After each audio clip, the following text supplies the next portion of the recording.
طيب بسم الله الرحمن الرحيم الحمد لله رب العالمين والصلاة والسلام على أشرف الأنبياء والمرسلين نبينا محمد وعلى آله وصحبه أجمعين أشهد أن لا إله إلا الله وحده لا شريك له وأشهد أن محمدا عبده ورسوله اللهم لا علم لنا إلا ما علمتنا إنك أنت العليم الحكيم اللهم فقهنا في دينك وعلمنا ما ينفعنا وارزقنا الإخلاص في القول والعمل وزدنا علما يا أرحم الراحمين. نواصل في شرح كتاب المختصر اللطيف الشيخ عبد الله بن عبد الرحمن بافضل رحمه الله متوفى سنة 18 و900 من الهجرة النبوية.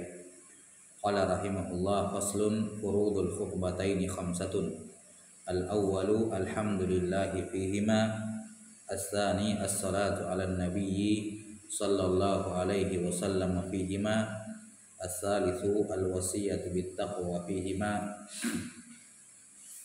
الرابع قراءة آية من القرآن في الأولى أو في الثانية الخامس الدعاء للمؤمنين ولو رحمكم الله في الثانية. Nah, setelah selesai pada pembahasan syarat syah pelaksanaan sholat Jumat, di mana pembahasan atau syarat yang terakhir disebutkan sebelumnya adalah bahwa sholat Jumat itu wajib didahului oleh 2 khutbah. Ayo, tutup. Ya, wajib didahului oleh 2 khutbah. Maka sekarang pembahasan terkait dengan rukun khutbah. Kata beliau rahimahullah faslun furudul khutbataini 5. Fasal rukun 2 khutbah ada 5. Rukun 2 khutbah ada 5. Dan ini sudah disebutkan bahwa khutbah Jumat itu 2 kali khutbah yang diselingi oleh duduk. Sebagaimana akan diterangkan nanti pada pembahasan berikutnya terkait dengan syarat syah kedua khutbah. Sekarang berbicara mengenai rukun khutbah. Artinya kapan tidak terpenuhi rukun ini maka khutbahnya tidak syah. Kalau khutbahnya tidak syah maka sholat Jumatnya juga tidak sah. Ya, ini tidak boleh mengerjakan sholat Jumat.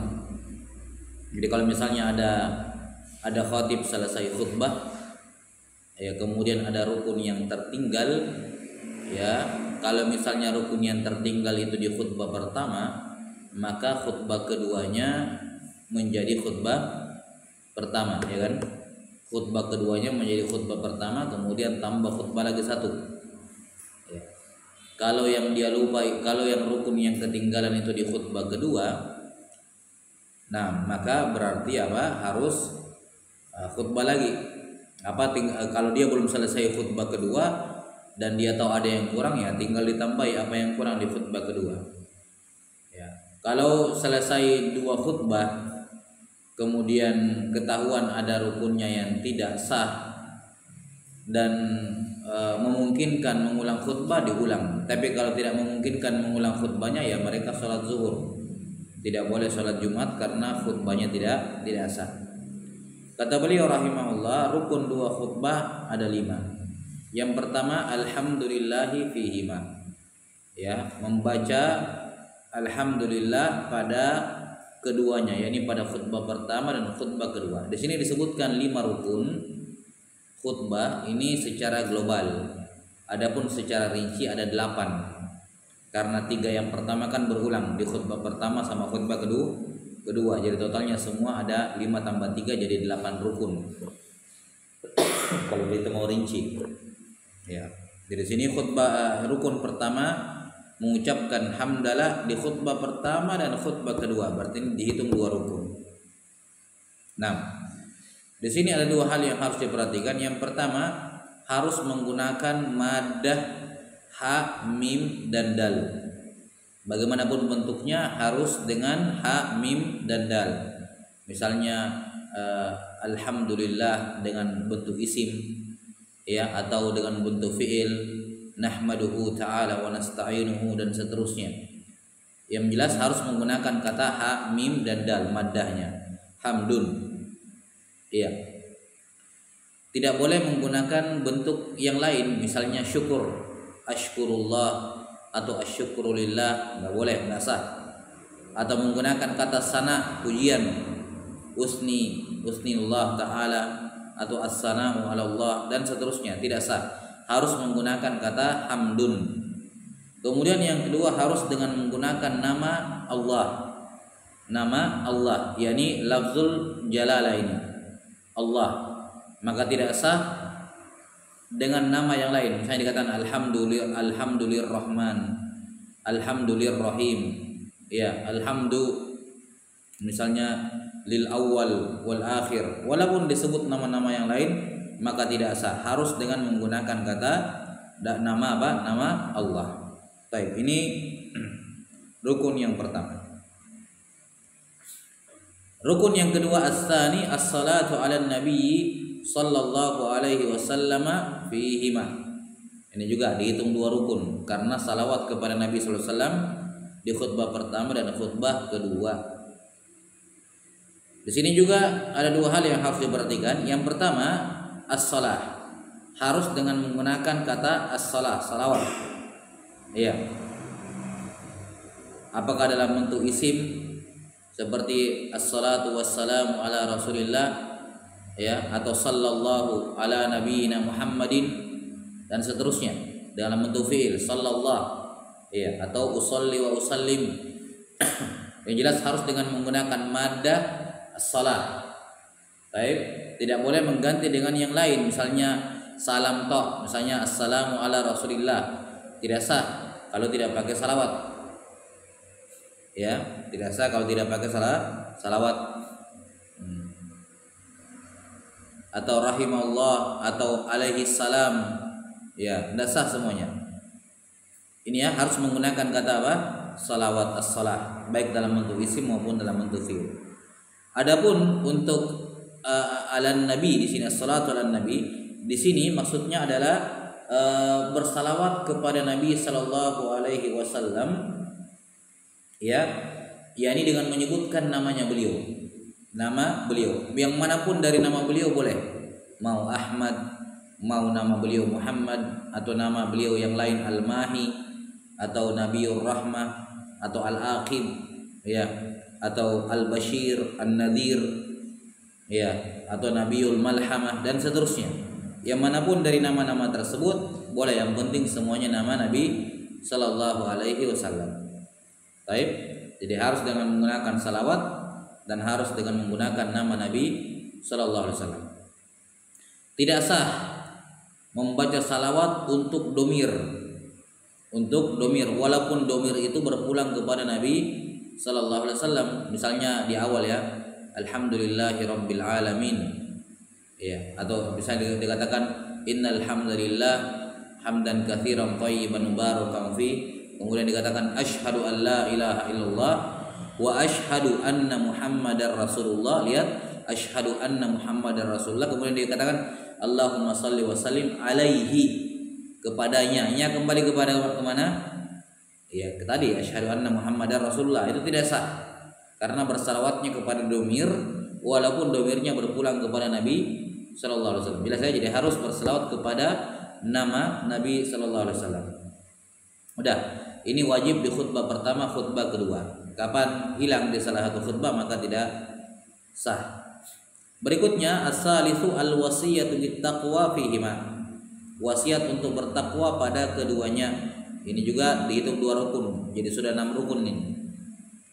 Harus ada wasiat bit-taqwa di khutbah pertama atau khutbah kedua. Ya. Biasanya kalau khatib dikatakan ibadallah usikum wa iyaya bitaqwallah. Usikum bitaqwallah. Baik, di sini terkait dengan lafaznya wasiat bittaqwa, ini tidak harus dengan kata wasiat, tidak harus dengan kata usi, ya, dan semacamnya, tidak juga harus dengan kata takwa, tidak harus, ya. Tapi yang dimaksud di sini adalah apa? Adalah memberikan peringatan, memberikan pengajaran, yaitu dengan takwa. Di mana takwa itu adalah menjalankan perintah atau menjauhi larangan. Misalnya dia membaca apa? Dikatakan misalnya ibadallah, ittaqullah, cukup, tidak ada usikum, boleh. Karena ittaqullah itu sudah wasiat bertakwa. Jadi yang dimaksud dengan wasiat bertakwa bukan lafaznya. Beda seperti alhamdulillah dengan assalatu ala nabi. Ya, ini harus lafaznya. Kalau al-wasiat bertakwa yang penting maknanya, yakni makna menyuruh orang untuk bertakwa. Mau diganti dengan amurukum, aku memerintahkan kalian. Ya. Nah, atau misalnya innallaha ya'murukum bil adli wal ihsan misalnya. Intinya ada perintah dan ada larangan.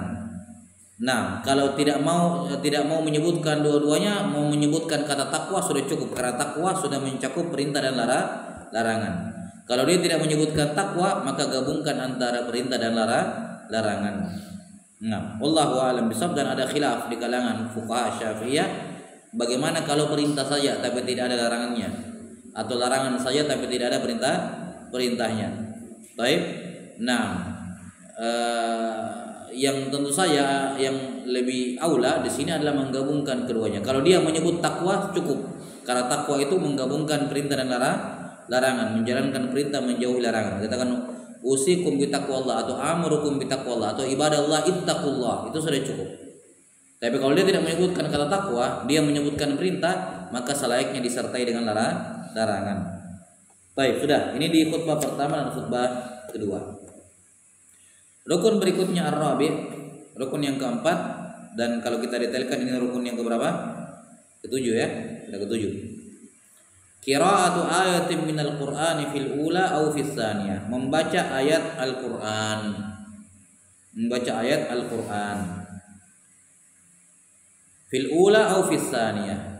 Ini tempatnya bebas, mau di khutbah pertama boleh. Kalau dia lupa di khutbah pertama dia baca khutbah kedua juga boleh. Ya, boleh dibaca di khutbah pertama dan boleh dibaca di khutbah kedua. Nah, kalau kita lihat tiga rukun yang pertama itu masing-masing khutbah pertama, khutbah kedua, khutbah pertama, khutbah kedua, khutbah pertama, khutbah kedua, kan begitu. Berarti tiga ya. Sudah ada 3 di khutbah pertama, 3 khutbah kedua. Nah, sekarang membaca ayat boleh di khutbah pertama, boleh di khutbah kedua. Sementara rukun yang kelima, mendoakan kaum mukminin, itu di khutbah kedua.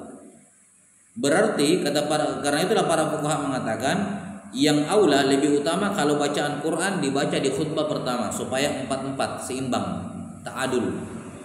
Jelas ya? 4-4. Jadi di khutbah pertama ada hamdalah, salawat, wasiat bittaqwa, ayat 4. Di khutbah kedua ada hamdalah, salawat, wasiat bittaqwa dan doa. Jadi 4-4. Walaupun membaca ayat itu boleh di khutbah pertama, boleh khutbah kedua, tapi yang aula lebih utama dibaca di khutbah pertama supaya seimbang 4-4. Lebih utama lagi dibaca di akhir khutbah pertama. Boleh dibaca di awal khutbah boleh, tengah-tengah khutbah boleh, tapi lebih utama dibaca di akhir khutbah. Ya, sebagaimana Nabi sallallahu alaihi wasallam membaca surah Qaf. Surah Qaf di akhir khutbah pertama. Baik. Kemudian dikatakan di sini berapa banyak ayat yang dibaca untuk keabsahannya? Kata beliau qira'atu ayatin minal Quran, 1 ayat. Ini yang mu'tamad menurut Ibnu Hajar rahimahullah, harus 1 ayat dan 1 ayatnya mufhim. 1 ayatnya mufhimah, sama seperti 1 surah bacaan setelah Al-Fatihah dalam salat. Itu boleh 1 ayat kan, minimal 1 ayat, tapi 1 ayatnya mufhimah. Nah, kalau tidak baca, kalau cuma baca setengah ayat walaupun panjang, maka belum menggugurkan rukun, belum menggugurkan kewajiban. Kalau membaca setengah halaman tapi baru sepotong ayat, belum sampai 1 ayat. Baik, jadi harus membaca 1 ayat dan 1 ayatnya mufhim, tidak boleh alif lam mim. Ya kan? 1 ayat tapi ghairi mufhim, atau misalnya apa? Summa nazar. Belum jelas maknanya, harus bersambung dengan ayat yang lain atau ayat sebelumnya. Maka 1 ayatnya harus mufhim. Yang paling aula adalah membaca surah Qaf. Ini yang paling utama, membaca surah Qaf. Karena Nabi sallallahu alaihi wasallam sering membaca surah Qaf di khutbah Jumat. Baik, sudah. Ini rukun yang keempat. Rukun yang terakhir, rukun yang kelima, kata beliau ad-du'a lil mu'minin walau rahimakumullah fis tsaniyah. Situ ada yang hilang kayaknya huruf ro-nya ya. Rukun yang terakhir dari rukun khutbah Jumat yang kelima, kata beliau ad-du'a lil mu'minin, mendoakan kaum mukminin. Doanya di sini harus dalam perkara akhirat. Doanya harus perkara akhirat. Satu,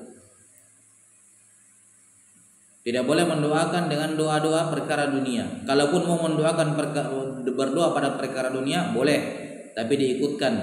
Intinya adalah doa dalam perkara akhirat. Satu. Yang kedua, yang didoakan itu jamaah yang hadir. Jamaah yang hadir.